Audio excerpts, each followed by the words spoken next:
over 90 persons, which includes women and children, when Boko Haram insurgents attacked Foduma Kolum village of Gubio Local Government, Borno State on Tuesday, 9 June 2020. Alarmed by the resurgence of senseless killings by the insurgents in recent weeks, similar attacks had occurred in just less than 3 weeks.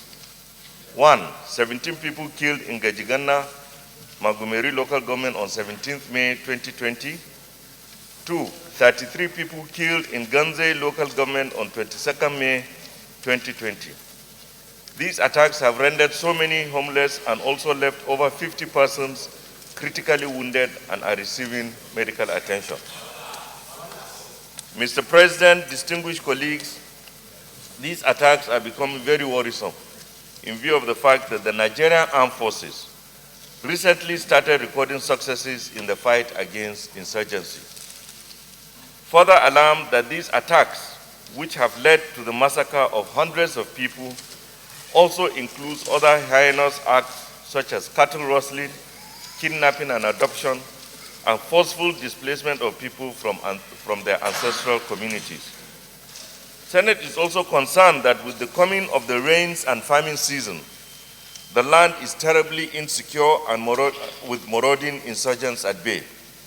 The consequences of food shortage can better be imagined.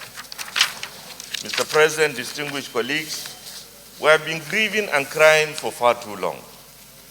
There is an urgent need to draw the attention of the federal government, the armed forces, and relevant security agencies to devise other means or strategy in tackling this horrible and tragic menace. I must commend the efforts of His Excellency, the Executive Governor of Borno State, Professor Gajiagana Zulum, for his proactive stance.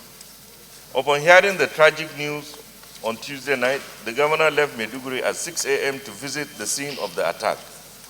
He also offered a change in strategy for the armed forces to carry out a massive operation in and around the Lake Chad shores. Accordingly, the Senate resolves to 1.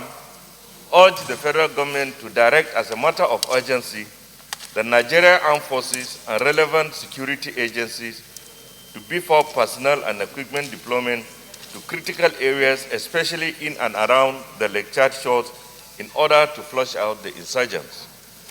2. Urge the federal government to direct National Emergency Management Agency, NEMA, and the Northeast Development Commission, NEDC, to immediately send relief materials to the victims of these attacks. 3. Urge the federal government to immediately begin the implementation of the recommendations of the report of the Senate Ad Hoc Committee on Nigeria's Security Challenges, need to restructure, review, and reorganize the current security architecture as a way of addressing the nation's current security challenges. 4. Observe a 1-minute silence in honor of those who lost their lives in these unfortunate attacks. I so move, Mr. President, and distinguished. Yesterday, they came again and talked and then killed many people. So definitely, this problem is, I don't know maybe what I will even say, because it's consistent, it's persistent. Just like the bandits also, just last week, just 3 days back, in Kaduna, the same problem. They went Paskari and also killed nothing less than 70 people, Mr. President. And the same thing is happening everywhere. So this Boko Haram, definitely they have to make sure that the federal government has to make sure they did something. Just at least we saw what Chad did. The president himself led it too, and they went, and at least since that time, there was no attack again until maybe recently. So why can't we do the same thing, Mr. President, in this country? Of course, I'm not saying the president should also, but at least the chief of army staff is there, the chief of air, naval, chief of air. Let them also just combine it, and then go and also did something just similar to what Chad did, so that at least to see maybe if there's scope to crush this Boko Haram. So of course, there's something also in the bandits. If the federal government could double their effort, of course, we hope that maybe something will do at least to minimize, if not stop it completely. So, Mr. President, I'm calling on this Senate to definitely maybe urge the federal government to at least accept all the, implement all the prayers in the motion he presented, and also, go to the bandits, particularly in Katsina and Sokoto, Zamfara, and also double their effort. I know, of course, they have sent a troop there. They are doing their best, but let them double their effort so that we can, if at all, we can stop it or maybe minimize it. Thank you, Mr. President. Senator. Some kind of relief when this government took over.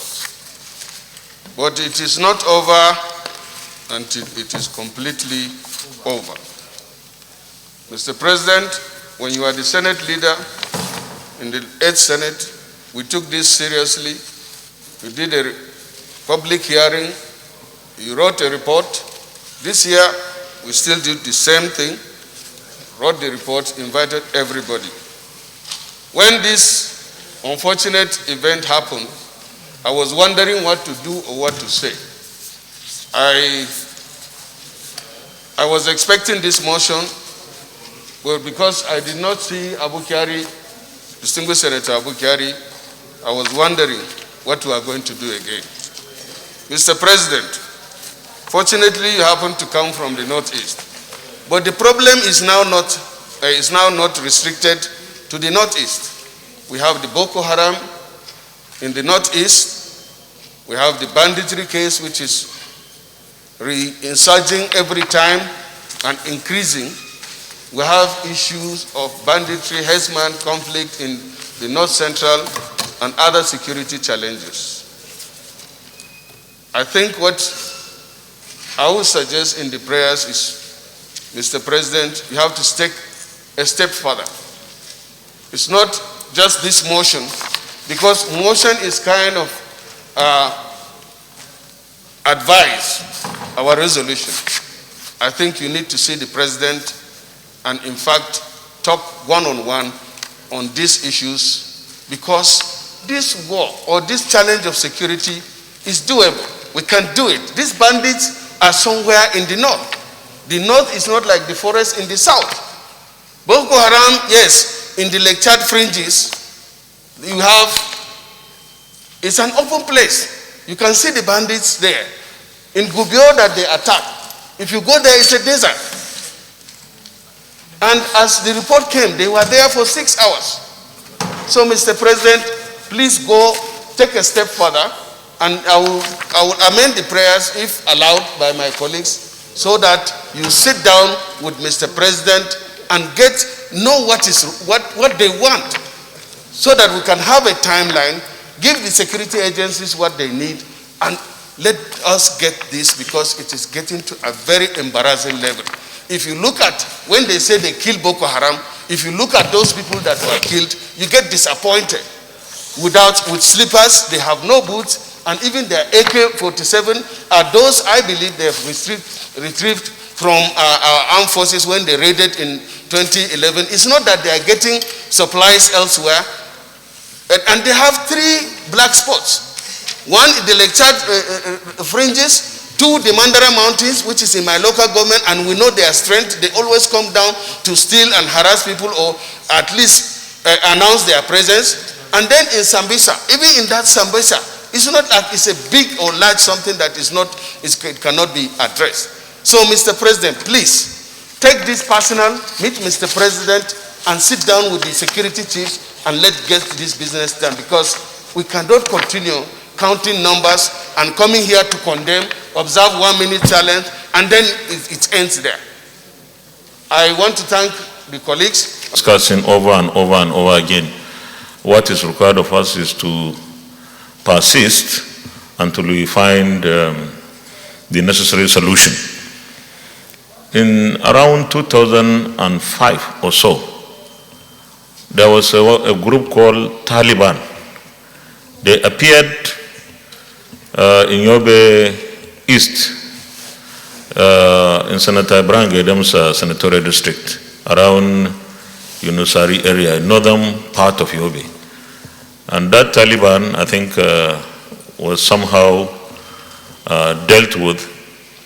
Now Boko Haram has metamorphosed from initially a group of maybe religious zealots into now an industry. It is an industry because what they do is no more religious. They have people from different faiths, people from different countries who are part and parcel of Boko Haram. This Senate passed so many resolutions, including the reports of the various ad hoc committees we set up on security. Senator Kabiriga once headed a committee on security or insecurity, and they toured many parts of Northwest then. Then I also, like Senator Ndume said, chaired an ad hoc committee. We had public hearing and everything.